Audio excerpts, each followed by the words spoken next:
મિત્રો આજના વિડીયોમાં આપણે ચેપ્ટર 5 સમાંતર શ્રેણી એનો મોસ્ટ ટાઈમથી દાખલો જોવાના છે કે જે બોર્ડની એક્ઝામ માટે મોસ્ટ ટાઈમથી છે. તો વિડીયો ચાલુ કરતા પહેલા હજી ચેનલને સબસ્ક્રાઇબ ના કરી હોય તો જલ્દીથી ચેનલને સબસ્ક્રાઇબ કરો અને નોટિફિકેશન પર ક્લિક કરો કે જેથી કરીને આપણે કોઈ પણ વિડીયો મૂકીએ તો સૌથી પહેલા તમારી પાસે આવે. તો આજનો વિડીયો ચાલુ કરીશું. સમાંતર શ્રેણીનું બીજું અને ત્રીજું પદ અનુક્રમે 14 અને 18 હોય તો તેના પ્રથમ 51 પદોનો સરવાળો શોધો. તો આપણે સૌથી પહેલા શું લખીશું કે સમાંતર શ્રેણીનું શું લખીશું સમાંતર શ્રેણીનું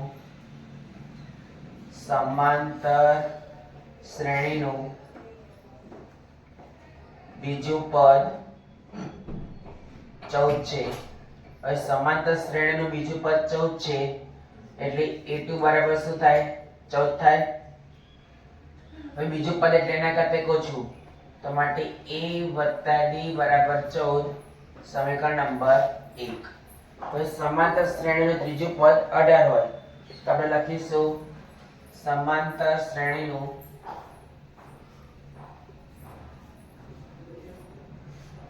ત્રીજું પદ 18 છે માટે a3 બરાબર 18. ત્રીજું પદ એટલે n બરાબર કેટલા કહેવાય 3 તો એના કરતા ઓછું તો માટે a + 2d બરાબર 18 સમીકરણ નંબર 2. હવે આપણે શું કરીશું તો 1 અને 2 ને લોપની રીતે ઉકેલીશું. કઈ રીતે લોપની રીતે. તો આપણે લખીશું સમીકરણ 1 અને 2 ની બાદબાકી કરતા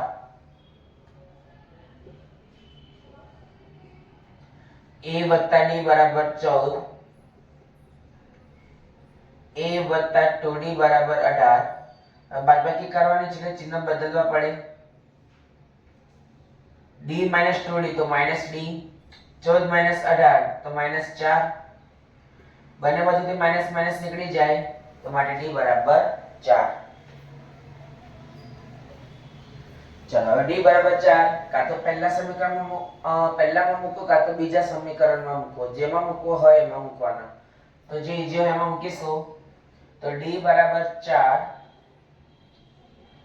એ સમીકરણ 1 માં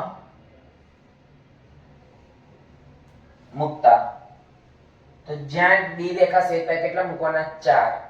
તો a + 4 બરાબર 14 તો માટે a બરાબર 14 - 4 તો માટે a બરાબર 10.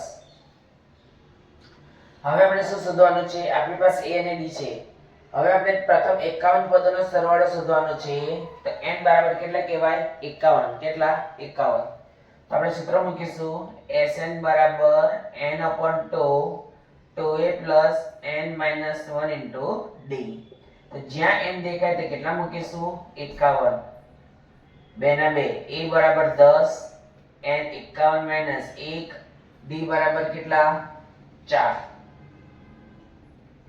તો બરાબર 51 ના છેદમાં 2 10 × 2 = 20 51 - 1 તો 50 × 4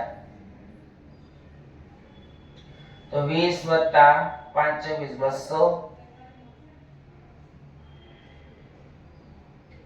ગુણ્યા 220 એટલે 200 + 20 તો 220 થાય. 11 × 22 ને 0.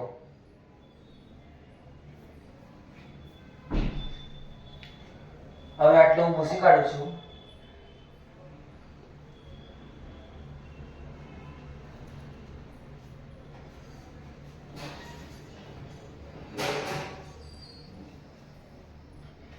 તો બરાબર 51 ગુણ્યા 110. તો 51 ગુણ્યા 110 કરીએ તો 5610 લખીશું. આમ આપેલ સમાંતર શ્રેણીના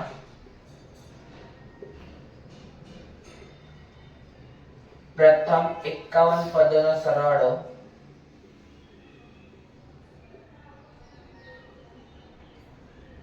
5610 થાય. તો મિત્રો આજના વિડીયોમાં એટલું જ. કાલે ફરી એક નવા વિડીયો સાથે મળીશું.